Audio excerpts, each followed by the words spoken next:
Andrew McCart, IFLTV, delighted to be joined by Callum Simpson.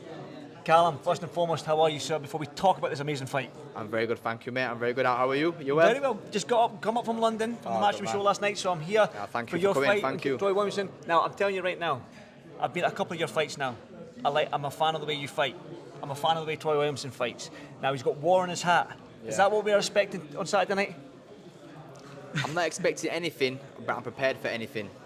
So whatever he brings, if he wants to box, if he wants a war, if he wants to come forward, however he wants it, he can get it. That's music to my ears then.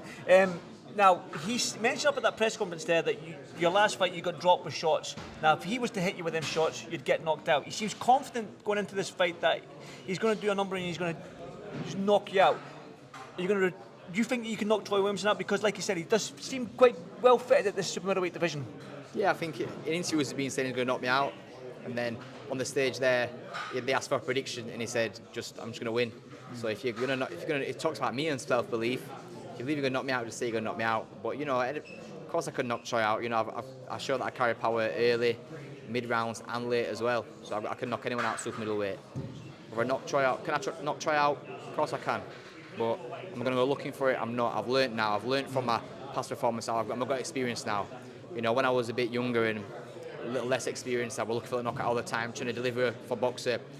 Now my style's exciting anyway. My style's extremely exciting. I'm a high pressure fighter, punches in bunches. But I've been guilty of being a bit reckless sometimes, and I've learned a lot from my last fight and previous fights as well to just box. Maturity, is it maybe? Maturity. I think it's just experience as well. You learn every fight. I want to learn and develop in the gym, develop inspiring and learn different things. Because if you're not learning, what you're just saying the same. If you watch me from my boxer debut, I'm a completely different fighter. If you watch me from the British title fight last year, I'm a different fighter. And a lot of people won't notice it, but when we watch my team, you notice subtle differences and things that, and this camp's been good because things that we've been working on for years, I've been finally putting it all together, not just doing one thing in a spar or two things, but I'm doing so many things and putting all the layers, showing all the tools that I can do in the spars, and I just wanted to show it on fight night as well. A lot of belts on the line. Commonwealth, British, all the marbles, European, all the marbles. All one, which is the world title. Yes. Now I'm going to just jump straight into it. Terence Crawford's retired. He put up a post a couple of days ago. I'd imagine all them world titles are going to vacate. They're going to become fragmented. I said to Ben Shalom as well, I said, the winner of this fight, are he 1-2 fights away from fighting for a world title? He said yes. Now, does that give you extra motivation going into this fight, knowing Barnsley Stadium, 30,000 people? It might not be a Canelo, but a world title fight at Barnsley Stadium. Oh well, speak to me. Regardless of what's next, I'm winning this fight Saturday anyway. It don't matter if you say, oh, you're going to get this after. My past, since I fought Mbappe, I've always known what fight were next, so I was told, win him, beat him, you're going to go to Oakwelling to fight Chile for the British title. When I fought Steve Woodall. Does that put pressure on you, knowing that? Pressure's a privilege. Pressure, come on. When I fought Steve Woodall, I was told, beat Steve Woodall, we're going to Oakwell in June for European. And then I fought, and I was like, right, don't worry, I've got it. Then I beat Elvis. It was like, when Elvis, I shot 2 weeks notice, beat Elvis, you're gonna be fighting Oakwell in fight over, but it's like, you've got to win this for next, you've got to win this. So I've known what's next. Never been under pressure, never felt pressure, never been, oh no, I'm winning, I've got to win this, I've got to perform. I win, I don't feel the pressure. It's a privilege. People believe me, they expect things from me because they know I can achieve it. So yeah, when I beat Troy, I know what's going to be next. It's going to be world titles next year.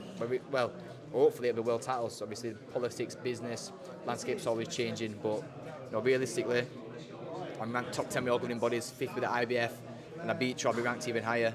So who knows what's going to be available for me. Well, that's it. The boxing game right now is, I said this to Troy as well, like we're talking about world title, you fighting at Oakwell, 30,000 people, and people might think no chance, this is never going to happen, but who would have thought Anthony Joshua would be fighting Jake Paul? Who would have thought Fabio Wardley, coming from white collar background, would be a heavyweight world champion? So the sport is crazy right now, and mad things can happen. Who would have thought I'd be fighting Oakwell full stop? Is that well true? Full stop. I remember doing an interview when I first signed with Boxer, and they were on about Canelo at Oakwell, and I was like, yeah, next year Canelo at Oakwell, and they put it out and everyone was saying, oh, I'll never fight at Oakwell, never mind Canelo, oh, this guy's crazy.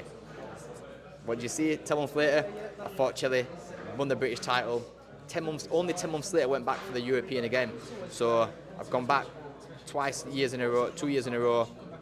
It makes sense to go back next year. You know yourself, right? You've got a massive following. that First Direct Bank Arena is a fantastic arena, the way the crowd's on top of the ring. Like a coliseum. Now, yes, it's amazing. It's a fantastic arena. Probably a dream of yours to maybe fight there, because I'm pretty sure you've been there as a fan, maybe. Now, there's going to be moments in this fight when that crowd's going to be on top of you and cheering you on. What does that do for you as a fighter, knowing that you've got this arena, this coliseum, this cauldron on top of you cheering you on? I love it. I love it. I love it. I love the noise. I love the excitement. I love the atmosphere, the emotion, and yeah, it's a great feeling when I land them uppercuts, back right hooks, left hooks. When I land them shots on him, and the crowd's making noise, and I want more, I'll be giving them more. Well, that's music to me. Again, like I say, I've been to loads of your fights. The way you fight, it's like if you get hit, that's when it wakes you up and you start going again. And even though you can box, and Troy's saying the boxing as well, but for me, I think that this is going to be a fantastic fight.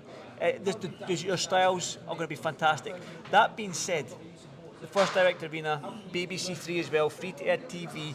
What can the fans expect from you on Saturday night? Like I said, Troy's been walking around with a hat on that says war all week, so... His best Derek Chisora impression. That's it, yeah. Maybe you can expect a war, maybe you expect something else, but like I said, everyone knows my style. High pressure fighter, throw a lot of shots, exciting. You know you're not going to be in for a boring night when you come to watch me, you tune in to watch me. Not bad for a Christmas present, eh? Not bad at all, not bad at all. Barnsley will be getting keeping free Christmas presents when I bring them back to Barnsley. Brilliant, mate. I cannot wait for this fight, Callum. I really, really can. I'm genuinely excited for it. But listen, good luck at the weigh-in tomorrow, and I'll see you in the next one. Thank you, mate. Cheers, Callum. Thank you, brother. Thank you.